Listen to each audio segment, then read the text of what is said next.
Before we open up for questions? Well, I just love stress. I mean, let's have a stressful game against a 1AA. Give them credit. The coaching staff did a great job. They played really hard. Their skilled players were, particularly their quarterback and their running back, was every bit as good as I thought. And they outplayed us for a large part of the game.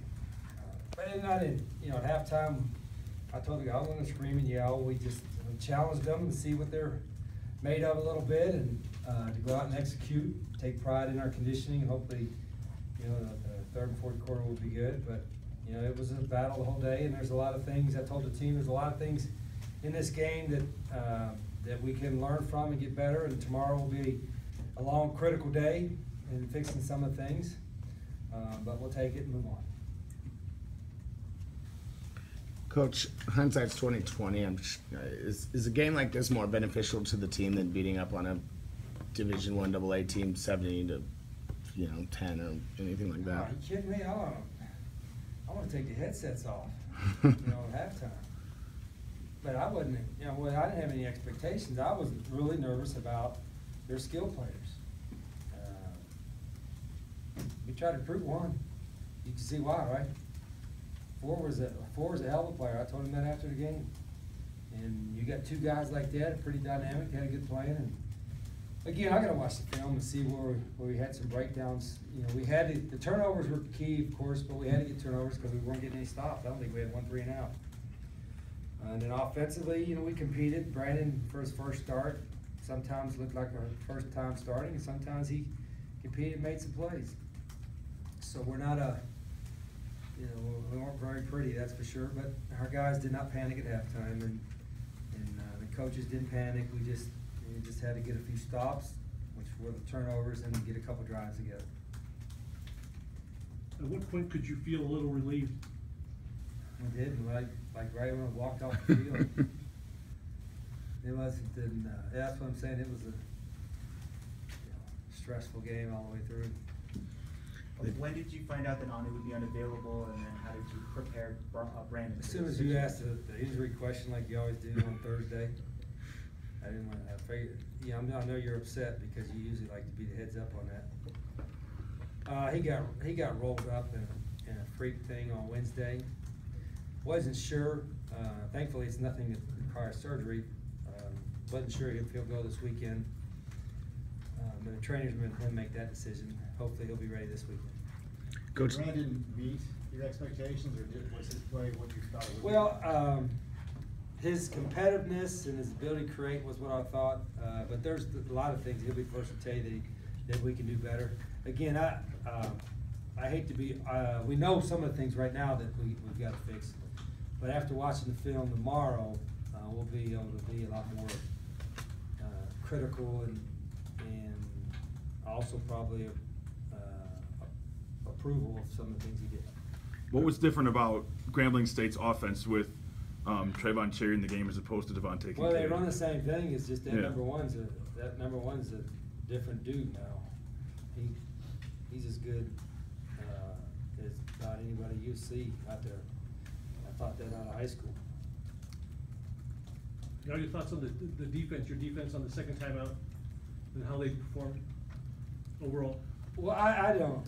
Again, I thought we competed hard, but the turnovers were key. I thought that, like the last play that Jake did and rake the ball out was huge. But I can't remember one stop. And then we had some silly penalties. But we got to play a whole lot better. I mean, there were a couple of times we played aggressive, then a couple of times I thought we played scared. Can't do that. What was the game plan to be less aggressive with Kincaid because he could escape? Run or not? No, it was just the opposite, but I think his escapability when we were aggressive was a little scary. Any quarterback that can run, but not just run and throw. I'm telling you, this dude's impressive. Very, very impressive. Was it him that you recruited, or Carter? Yeah, Kincaid, yeah. Kincaid, okay. He went to Ole Miss first. Tristan Cooper got a lot of playing time in the second half. How'd you feel like he handled himself? I don't know. You have to watch the defense guys tell you to watch film, but he competed. I knew he was in the 2 deep, and then Tellis was hurt, and then some other safeties got banged up a little bit, I think. But he got in there, and I think he did okay, I don't know. We didn't tackle, our tackling was horrible.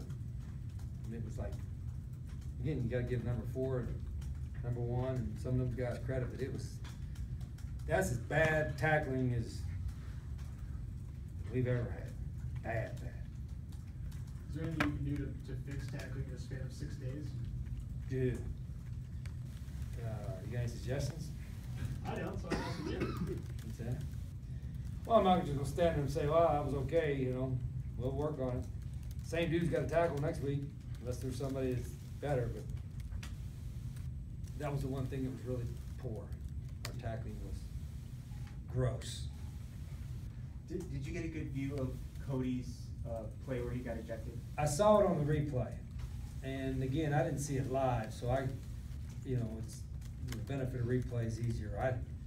I think the problem was the head down. It wasn't in the head-to-head, but the head, in their opinion, the head was down a little bit. You just don't want to be close to that. But I'll watch the film a little bit more. But I mean, it's a severe penalty. Guys, 15 yards and he's thrown out of the game. And was he out the next half of the next game or something? Yes. Is that what the rule is? Coach, what are your thoughts on that penalty? Well, I think when it is, and I actually talked before about it, I think when the intent, when somebody leads with an intent to try to injure, it's a hard thing to figure intent. I think when you launch with the crown of your helmet, and that's poor intent, then target, throw out.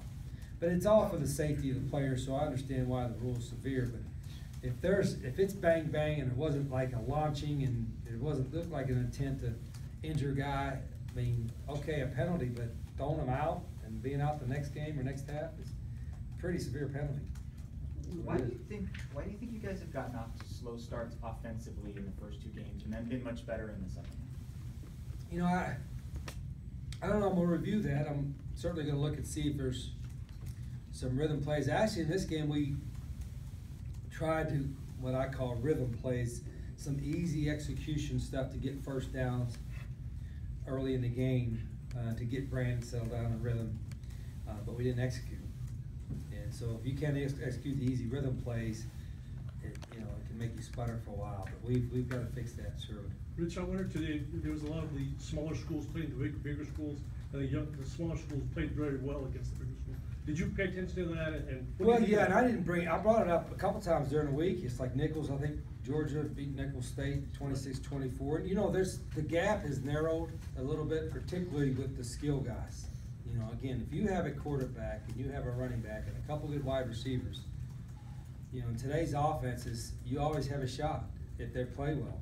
And, I think you're seeing that throughout the country. You'll continue to see that. How did you see Brandon approach the last few days, knowing that? Well, I think he had a little skip in his step. Pretty excited, which he should be. You know, he knew he was going to start in the last 48 hours, and I think he was pretty excited about it. But I think he's pretty conscientious and understands where we got to get better. You talk about the skill gap with the players. How much of it is with the coaching, like Broderick Fobbs and the work that he's done? Oh, Broderick, I told him after the game, his coaching staff did a phenomenal job. And I've known him before, and some of the guys on the staff, they're really good coaches. And they've done a great job there. I mean, they were, whatever they were, 9-2 last year, and they'll win a bunch of games this year. They've done a great, and they got a good plan. And, from what it was 3 or 4 years ago, Broderick been there 3 years now. He's done a phenomenal job, and I think they'll win a lot of games. If they can get their, even 15's a good player. If they get one back, watch out. Did Nate Phillips play tonight? No, Nate tried to go, and his shoulder was bothering him in warm-ups, and so he couldn't go. Anything else for Coach? Okay, thank you, everybody. Thanks, guys.